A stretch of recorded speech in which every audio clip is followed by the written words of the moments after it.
Hello, alright. Debate. The canned ocean spray jelly, cranberry jelly, or homemade. I love homemade. Katie loves the can.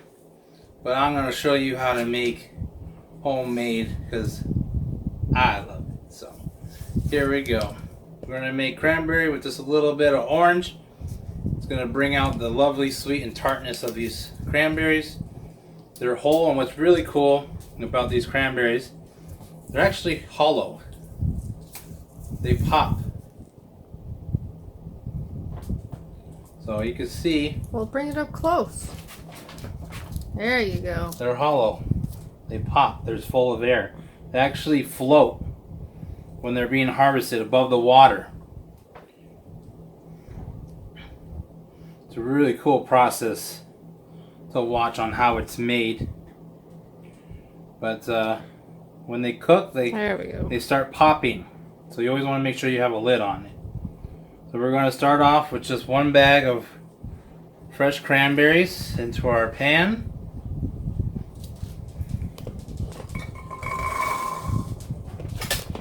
And then the zest of one orange here. And the zest is just the little bit of outer peel, the oils of the natural orange. This is where a lot of the flavor comes from. And we use this microplaner here just to scrape off that first little layer of skin.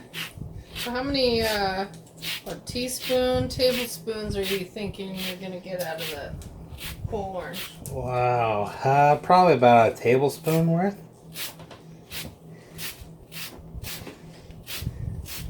And then we're going to use a half a cup of this juice. And then half a cup of cranberry juice. So just get all that in there. And then we're going to add our orange juice. And then we're going to add our cranberry juice. Always buy 100% cranberry juice.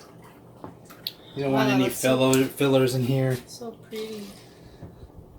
Yeah, you gotta check the label because a lot of cranberry juice or a lot of juices are cocktail because there is a lot of other ingredients in it.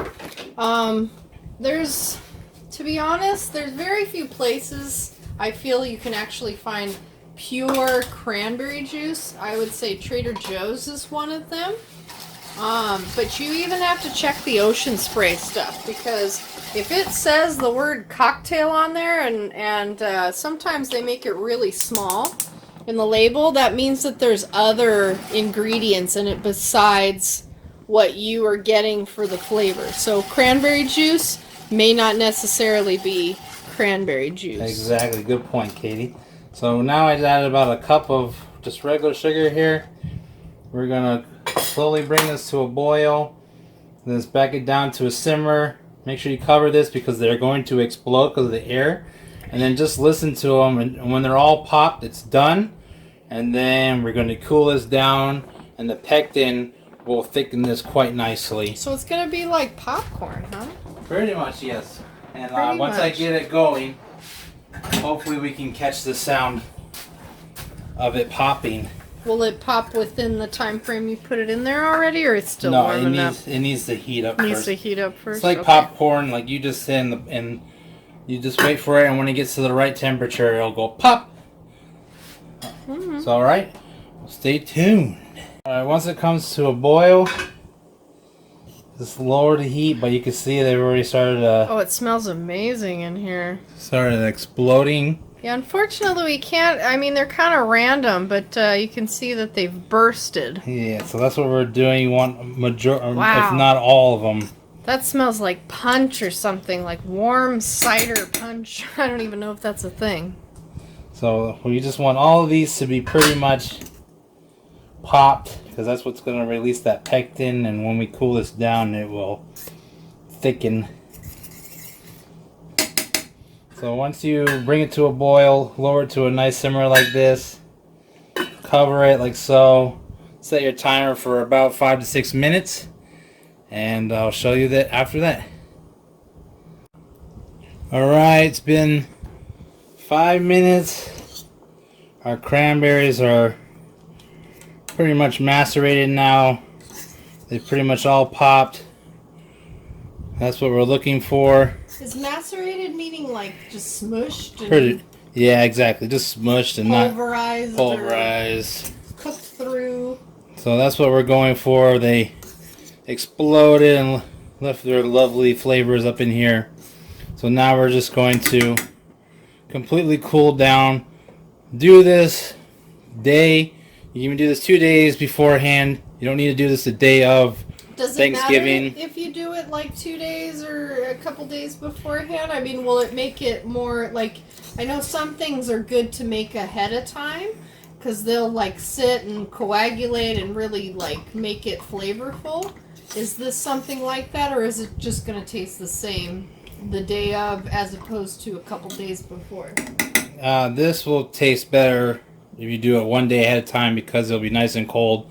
The flavors are really developed. I don't recommend making this the day of because you have a lot going on. Just always do this a day or two before. Make your lists, what to do. Makes life a lot easier. So right now, I'm going to cool this down and then show you what it looks like once it's completely cooled.